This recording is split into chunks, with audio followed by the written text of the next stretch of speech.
Okay, so welcome sa aming second episode ng aming CFCM podcast. No, nung nakaraang episode, na-interview ko si Ate Sky. And today, ang kakausapin ko, isa din sa mga kasabayan ni Ate Sky, si Ate Janice. Hello!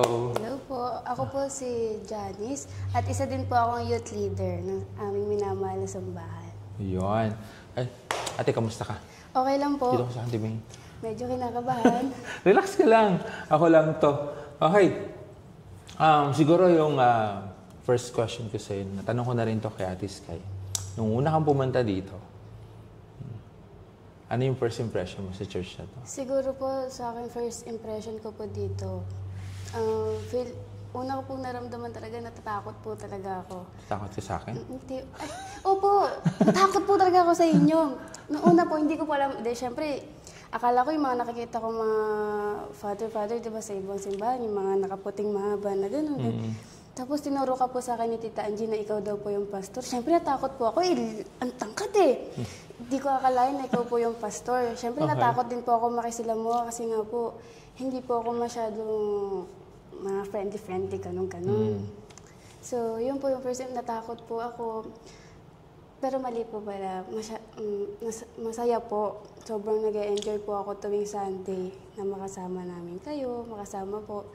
Aalis pa lang po kami dito, nagkasabihan na po kami ng I miss you agad, ganun po. Okay, and why do you decide na magstay? Alam ko teka alam ko, alam ko, isa o dalawang beses kang nawala, tapos bumalik, and then ngayon, leader ka na ng kabataan.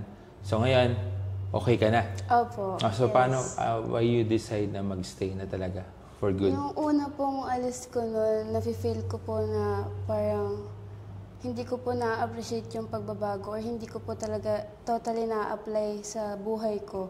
Kung ano si God, hindi ko natatanggap yung mga sermon na binabato sa akin.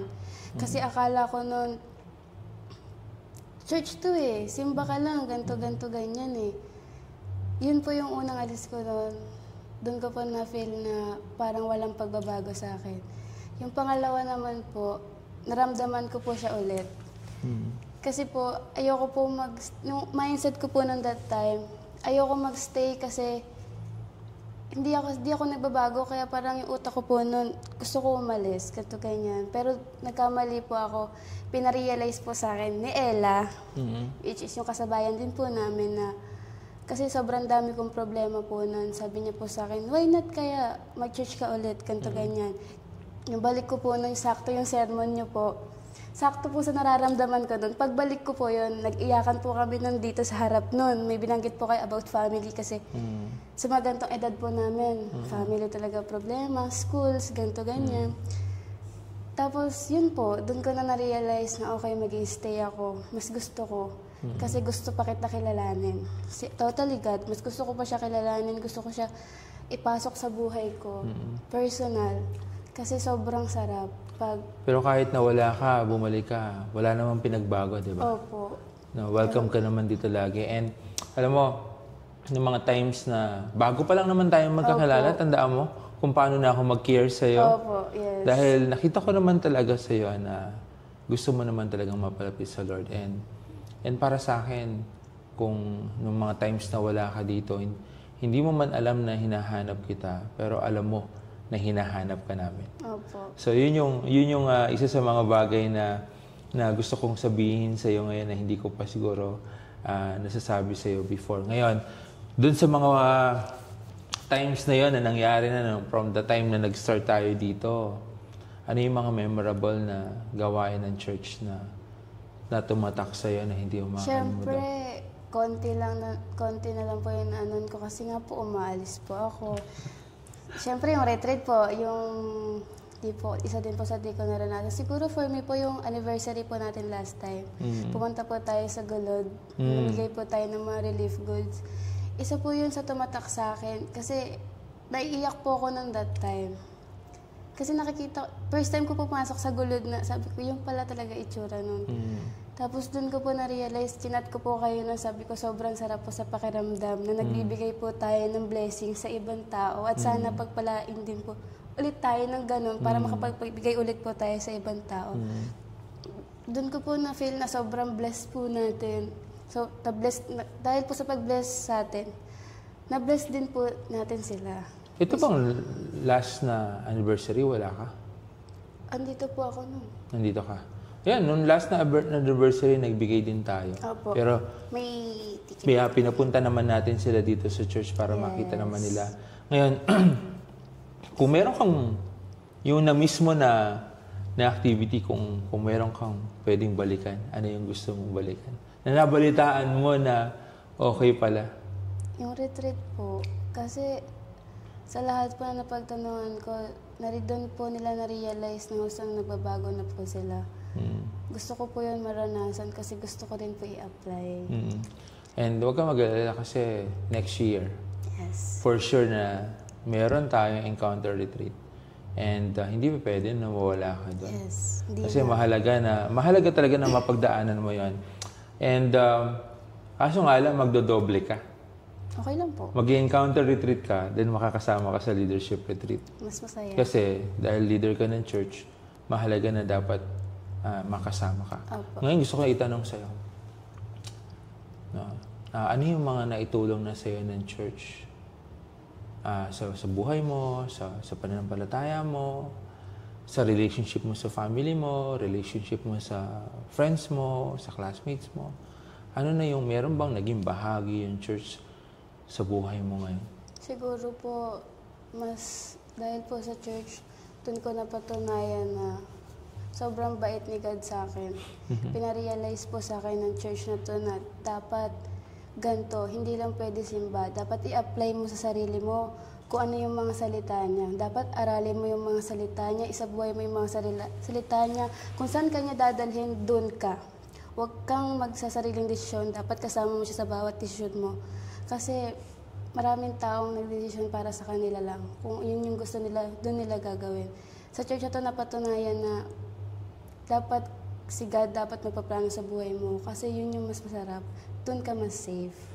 Nung wala ka pa sa CFCM, ano yung understanding mo sa faith?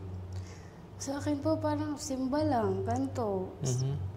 Papasok ka lang po ng simbahan, ganito. Makikinig ka, kakanta kayo doon, tapos lalabas ka So yun din yung understanding mo sa pagsisimba? Punta ka lang, tapos uwi ka na. And how about prayer? Sa pray po, ano yung ama namin, tapos hanggang matapos lang po yun. Yun lang po, tapos sign up the cross. Yun, ganun lang po.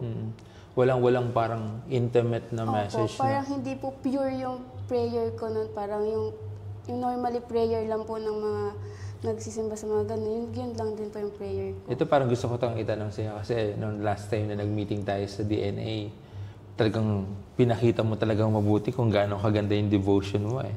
Ngayon, ang tanong ko sa'yo, ano yung natutulong sa'yo ngayon ng pagdi-devotion mo? Siyempre po yung devotion, tinutulungan din po ako maging matured sa akin. Tinutulungan din po sa akin na everyday, dapat maging part mo din si God sa buhay mo.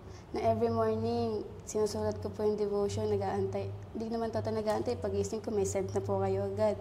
Siyempre ako, gusto ko maglaan ng sobrang daming oras. Kaya kada page ng notebook, nilalagyan ko po talaga ng design. Kasi gusto ko malaman nyo na hindi ko isinasantabi yun. Gusto ko malaman na sobrang daming oras na ginugugol ko. Dito, nakaka-16 ka na, hopefully, dun sa devotion mo.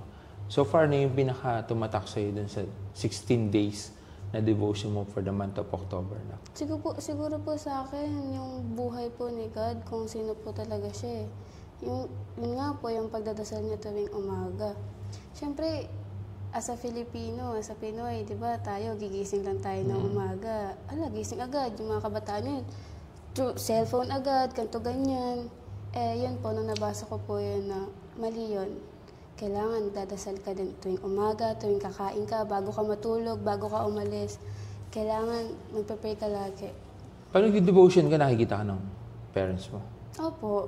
Sometimes po, kinakwentuhan ko po sila about sa devotion ko. Minsan po, siya pa po nagpipili ng mga color kung ilalagay ko Kamusta naman yung reaction ng parents mo? Mama mo? Siyempre, natutuwa po sila sa development ko. Siyempre, sa faith po. Kasi, minsan po pagkakain kami, sasabihin ko, kasi po, di ba, mag-isa lang din naman po ako makain. Kukulat po sila, nakaganon na lang po ako. Sasabi po nila, ba't ka nakaganyan? Sabi ko, nagdadasal ako para naman ka ako. Siyempre, blessed po. Yeah, May before pagkain, kumain. galing kay God. Ganun po. So, natutuwa po sila na meron po sa part ng pamilya namin na nagpa-pray pa din kahit papano habang bago kumain. So, gusto ko din po ma-adapt nila yun. Siyempre, ako Kung sabihin mo, ang pwede mong gawin dyan, pagka nakahain na, mama, mag-pray muna ako bago tayo kumain. Para sa ganun, intayin ka nilang matapos. Kahit short prayer lang, Lord, salamat sa food na to, salamat sa blessing, ganun. Para antayin ka nila. Ngayon, sa susunod na kakain kayo, aantayin ka nila ulit mag-lead ng prayer. Ganun yung pwede mong gawin para ma-encourage mo sila. Opo. And dito naman sa church, ano yung ministry na involved ka ngayon bukod sa pagiging leader? Usher po. Usher. Kamusta pagiging usher mo? Sobrang saya po. Every morning, may kasama po kami. Minsan, 3 po kaming usher. Masarap po sa pakiramdam mag-welcome ng mga pumupunta doon sa Tsaka ikaw yung unang nakakakilala na doon sa... Yes po. Ako po naglilista ng mga bago. Kung may bago po, nililista po, ibibigay po sa inyo. Sobrang sarap po maging usher kasi morning, di ba po, lagi kami nandito. So, yung mga kabataan, lagi po namin na-welcome. Ina-assist po namin sila kung saan sila uupo. Ganun. At alam nyo ba na napakahalaga yung pagiging usher sa isang church? Kasi sabi sa pag-aaral, pag may bagong dumating sa church, meron ka lang 5 minutes para ma-feel niya na welcome siya. At pagka na-feel niya na welcome siya, meron dyan chance para bumalik. Bumalik. Pag hindi mo sila pinansin, hindi na sila babalik. Kaya mahalaga yung ushers. Sila yung mag-welcome, mag-ahatid kung saan sila upo, magtatanong ng pangalan. Dapat ma-feel nila na welcome talaga sila. At yun yung pinaka-main na job description ng isang usher. Kaya nagkaroon tayo ng usher at pinili ko kayong usher dahil masasaya kayong kasama. At dapat maagang dumadating kasi ushers eh. Yes. Hindi, mahirap naman na nauna pa yung bisita kaysa dun sa ushers. Di ba? Ako ba Di yun? ba? Yun. So, kamusta ka naman bilang anak? Bilang anak po, siyempre, nagiging masanori na din po. Ginagamit ko na po yung po at opo. Wow! Dati po, di po talaga ako palamano eh. Nagmamano lang po ako pagpaalis. Ngayon po, pag alis po, magbe-bless ako. Pakarating ko lang, magbe-bless. Kakarating ko lang po sa church, magbe-bless na po ako. Nakakatuwa po kasi nakikita po ng family ko yung development ko bilang isang Pagbabago sa'yo. anak. Kamusta ka naman bilang estudyante, anak? Bilang estudyante po, natutuwa po ako kasi may nakakakita na po sa akin ng pag-shine ko. Siyempre po, di ba, may na-invite po ako last time. Sobrang, parang sabihin na po natin, mahirap mag-invite. Pero, sana, ano mo yun, dumami pa at mahirap talaga. Pero, Sabi ni Nika, di ba? apa. Si Nika, kamusta naman yung experience ni Nika? Ayun, babalik po siya next Sunday. Gusto niya po kumanta. Talaga? Yes. Ay, sorry. Dapat i-invite pala natin siya sa sa GC ng Pao kung gusto niya kumanta. Okay, chat ko po later. Para maaral niya na yung kanta. For sure, alam naman niya yung kanta na yun. Opo. So, kamusta ka naman bilang leader? Bilang leader, masarap po. Masaya. Siyempre, yung pagiging leader ko po, yun na din po yung naging way para magstay din ako. Kasi 2 weeks pa lang po ako nag-church yun, diba? Nung bumalik po ako, inan niyo po agad, leader. Parang pinatatak niya po sa akin, hindi, bawal ka na umalis, leader ka na, bawal ka na, dito ka na. Hindi, or baka hindi mo ba naisip na ang tagal kong inintay yung pagkakataon na yon para sabihin ko sa iyo, anak, gusto ko kitang gawing leader? Di ba nag-chat pa po kayo sa akin nung na matagal na kita gustong gawing leader, kasabayan ko dapat po sila Sky. Kaso nga po, umalis nga po ako. Kaya nga ako ang nag-iintay sa'yo ng mga panahon na wala ka. Yes. Kasi syempre, kung pipili man ako ng mga leaders ng church, ng mga kabataan, syempre yung mga nauna na hanggang ngayon ay nandito. 3 lang pa lang naman kayo nun. Si Sky, si Ate Ella, at ikaw. So, Nung time na bumalik ka, like, ito na yung time para i-offer ko sa'yo yung pagiging leader. And so far naman, happy ako na nakikita kita na nag-grow, nakikita kita na ginagampanan mo yung responsibilities mo, na ginagampanan mo yung pagdi-devotion mo. And hindi lahat naman yun ang ginagawa mo na yun, hindi naman yun para sa akin. Para sa iyo din naman yun. And soon enough, magiging college ka na. And magiging busy ka. Magandang preparation na to para sa iyo na may manage mo yung time between studies mo, bahay, and syempre yung church. And ang maganda, gamitin ka ng Lord kung saan kang magka-college. Saan mo balak mag-college? Sa BSU Meneses po. BSU Meneses. I think wala naman magiging problema. Pray mo lang at makakasama mo dun sila Kuya Lloyd. Yes. Para Gusto ko din po kasi nandun po sila. Yes, at nagsisimula na sila doon. Biruin mo, after a year na nandun na sila, kung buo na sila doon, more than 50 na sila. Pagdating mo doon, hindi ka na iba eh. Kasi kilala mo na sila. So parang nadagdagan sila at dadami pa sila pagdating mo doon.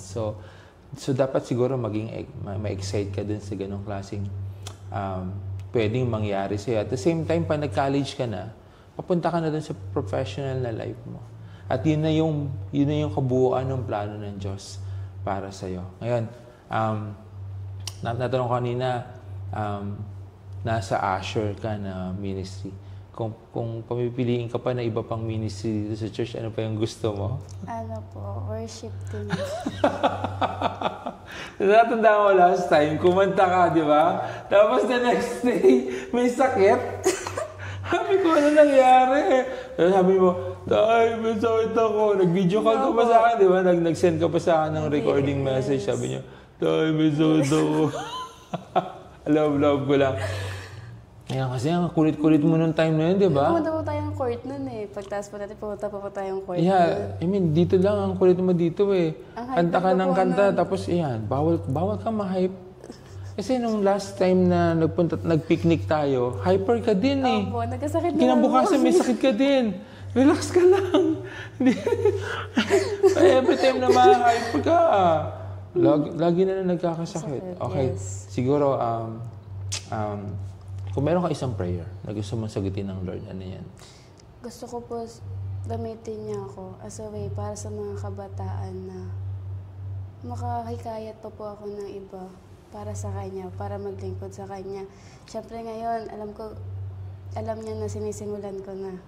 Siyempre po, para sa akin, maganda yun eh. Kasi nakakahikayat ako. Para sa tingin nila, ang bait-bait mo kasi nagtatry ka.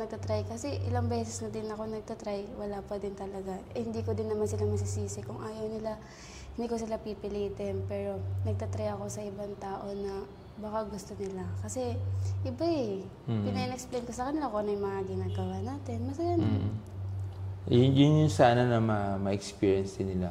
In 5 to 10 years, sa tingin mo, nasan ka na ngayon?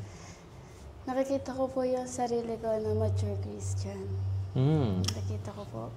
In 5 to 10 years, parang graduate ka na ng college, no? Ano mo yung sarili mo maging pastor? Gusto ko din. Gusto mo? Aba, sige, pwede na natin yan simulan ngayon kung gusto mo.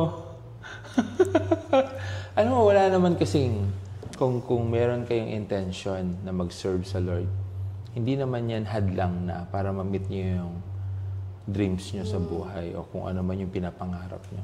Hindi naman yan nangyari sa akin, di ba? Pastor naman ako ngayon. Yung pangarap ko, programmer pa rin naman ako ngayon.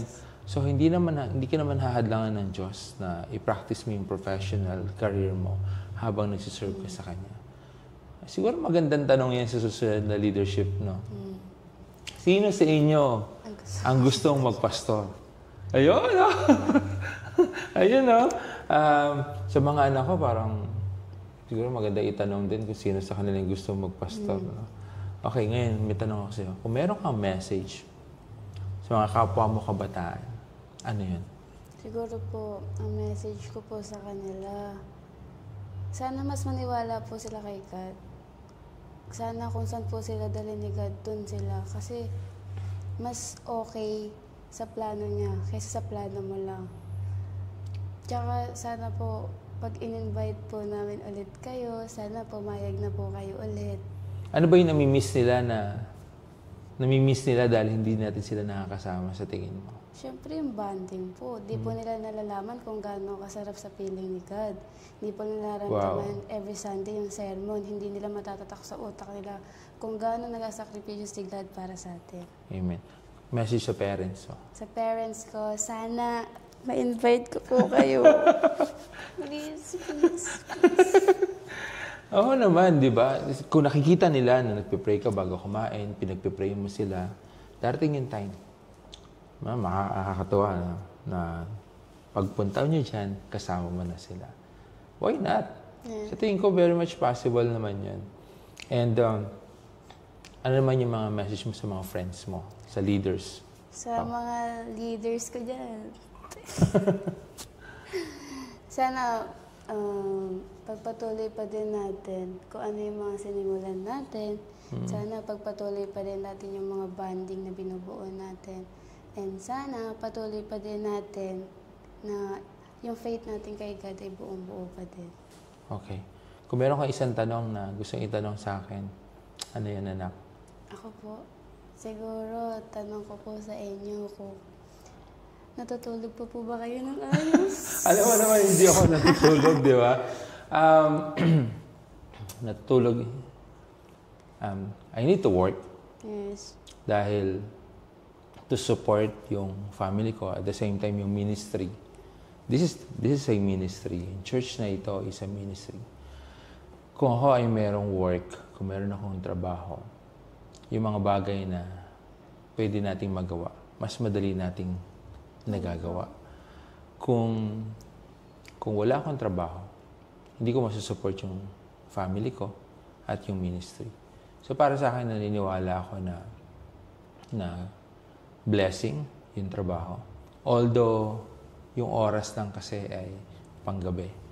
Pero ang prayer ko doon, kahit na kulang sa tulog, ay i-restore pa rin ng Lord yung health. And soon, pagka nakagraduate na siguro yung mga anak ko, hindi ko na kailangan mag-work ng gabi. Pwede na lang sa umaga. And ikaw din, matutulog ka rin ng maaga.